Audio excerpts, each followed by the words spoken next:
Okay, in this video, I'm going to start talking about education. I realize that there's so much going on in this area that it's going to take a few videos to actually pull this off. So that's going to be the start of this little mini series, but I'm going to try and organize this well and do some justice to it. But there's several big things going on in education that some people are aware of, other people are not aware of, and there's some intricacies that take some time to explain. So, I'm going to tell you a little bit about my background. I've been to community college, been to state college, and been to number one school college. I don't need to specify names and all that, but I've done that. I've done undergraduate, I've done graduate work, I've published, I've taken courses in multiple engineering, I've taken some business, all sorts of things. So I have a pretty wide view of this university space, been around for a bit. Seen a lot of different schools, seen a lot of different places, seen a lot of different programs. So, what's going on? So, what typically happens with a student or a prospective, a college student, is they go through high school, and in high school, they figure out kind of, what do you want to do, and what are your dreams, and you go to pick some college, and you go off to college, or you go to community college, and I would say go to community college, but that's maybe another video. It's a waste of money otherwise. Go to community college or go to some school, some university, and you end up paying thousands, tens of thousands a year, depending on where you go. And the first couple years are, to be honest with you, they're soft, they're easy. They're just standard information. They're information that you really shouldn't be paying what you're paying for. Because that information is such a commodity item. So you learn writing, and you learn math, and you learn reading, and you learn economics and history and psychology, and you pick your electives, and that's all commodity information. And what I mean by that is all that information is online, all of it. I mean, all information is online, even at the graduate level, but there's certain thinking processes and certain experiences that become more important in graduate school. But as an undergraduate, you're just learning commodity information. You're learning the basics. I mean, really, honestly. And so what people are paying for that is ridiculous compared to what they're getting. And so that's one of the big issues. The other issue is that students are learning things that aren't really relevant because when you go to school, I mean, your primary objective is, I want a job on the other side. Or maybe you're more idealistic and you say, I want to chase my dreams and shit like that. That's fine. That's really, good. Chase your dreams. But you need to be adding value when you do that. So when you go to school and you get a 4-year degree, you need to make sure you pick a hard program. Pick the hardest program that you can muster. If you really insist on going to college, because that's where you're going to instill the most value. Now, if you pick the easiest, which is what most people do, they don't really know what they want to do. They try this, and they just kind of meander a little bit. Maybe mom and dad are paying for it, or maybe you took out a loan and you'll just think you're going to end up paying it down the road. That's a very dangerous place to be in, because at the end of the day, the market doesn't care about what you want and what you don't want and what your daddy's paying. What it cares about is whether you invested properly, whether you invested your time and your energy and your money properly, and that you get a return on your investment after that. Okay? And that might sound cold and hard, but the world is cold and hard in that way. It's a numbers game. Okay? So you got to make sure that whatever you're going into, you make sure you think about it strategically.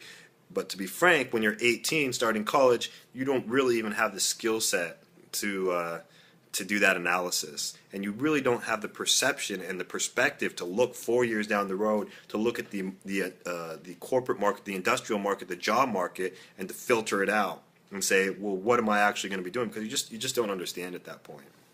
And so you either need a really good mentor, really good counselor, and very, very few of those, mind you, because there's so much breadth. Or you need really good parents who actually do see the playing field and listen a little bit if they've been around the block. So that's what happens, and what you're seeing now is that a lot of people are getting degrees and they're not having jobs. And you'll see that more and more and more. And so degrees are just flooding the market. You actually have lots of people in China and in India and all these other countries in Europe. Everyone's getting degrees. There's all these degrees all over the world, right? And so it becomes a highly competitive marketplace because everyone's got a degree. Big deal. But degrees are not all created the same. So some degrees are worthless, and I mean that, and they're actually probably even less. I mean, the amount you paid in to what you got, you're in a negative. You're in the negative zone. That was a bad investment. And there are degrees that are really good. And since I'm very much biased, I think the highly technical ones are the ones that are very good. The ones that are very difficult to achieve, that weeds out a lot of the other, you know, degrees, or the competition, I should say, because there are not very many who get these technical degrees that are difficult because they're difficult. People don't want to do what's hard, and they should. They should do what's hard.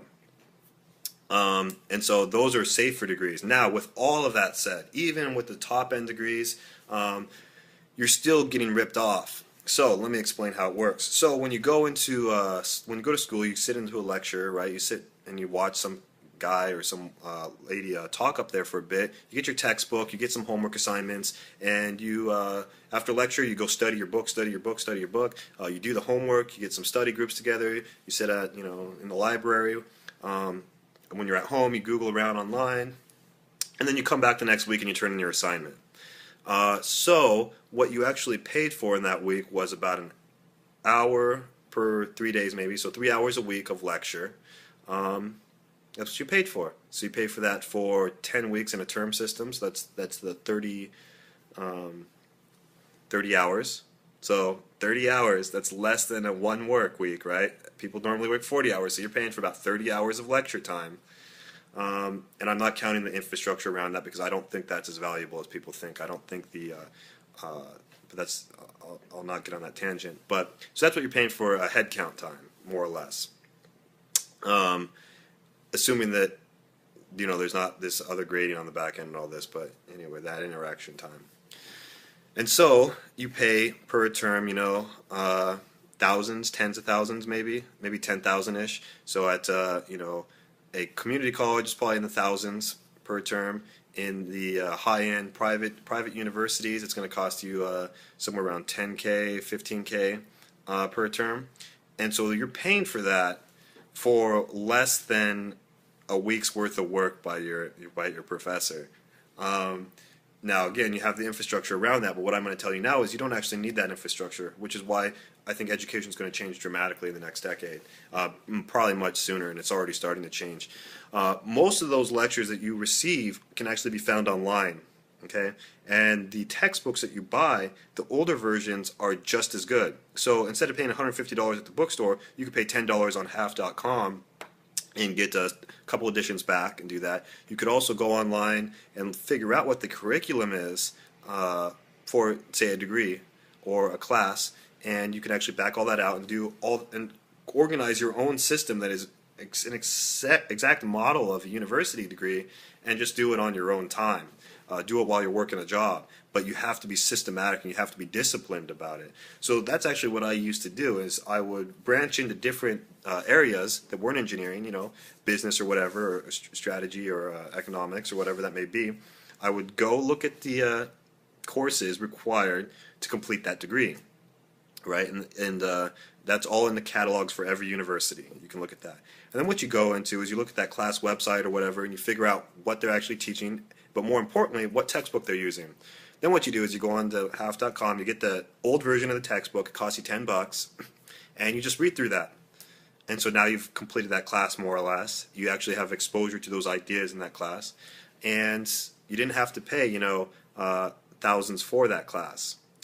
And the thing is that is possible now with the internet and with what's online and with discipline and that willingness. You can do that. But people are still paying for the degrees. And the reason they're paying for the degrees is it's a branding thing. It's a marketing thing.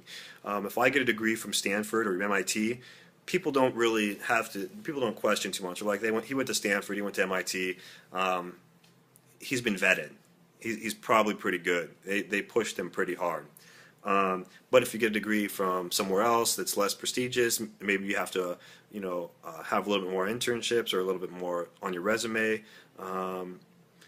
Or if you don't get a degree, you have to demonstrate something. You need to volunteer for things. You need to produce code. You need to produce this website. You need to produce this business. You need to produce something like a big project that says, look, I figured this stuff out. Okay? And that's where I think things are going. And you see a lot of that with programmers nowadays. They don't need to go to college. They really don't. They need to demonstrate that they can figure things out. That's what they need to do. Now, with all of that said, there is a good amount of value to the structure that a university program provides. It gives you a different perspective, and that is good.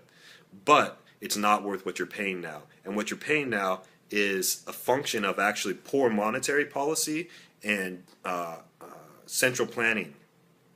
That's why I said this will take a lot longer to explain what's going on.